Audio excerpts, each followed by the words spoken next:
self-care is so very important. In Proverbs 18, verse 14, it says, "The will to live can get you through sickness, but no one can live with a broken spirit."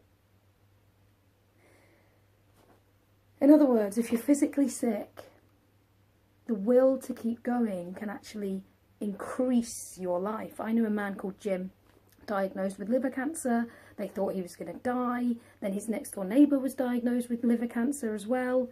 She died within a year. He was still there 5 years later, but his cancer was more aggressive and worse, and it was a miracle. But he literally looked for homeopathic medicines, had loads and loads of prayer, went through chemo. He wanted to live because he had a very young son at the time.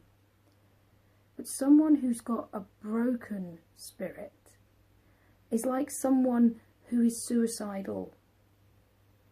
It's very hard to get through that.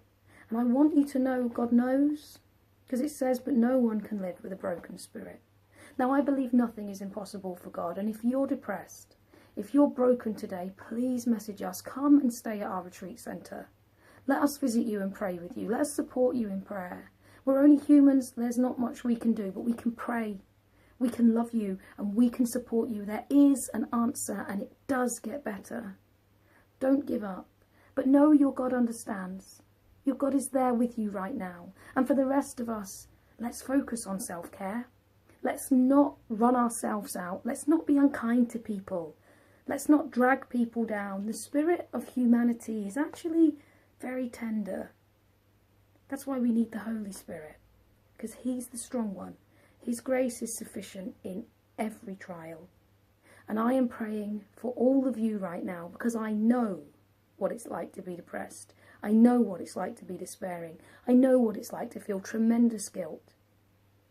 I also know what it's like to find out my life is hidden with Christ in God.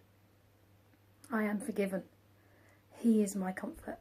He's wonderful to me, and I want you to experience that too. Please get in touch if you need it. All our love. God bless.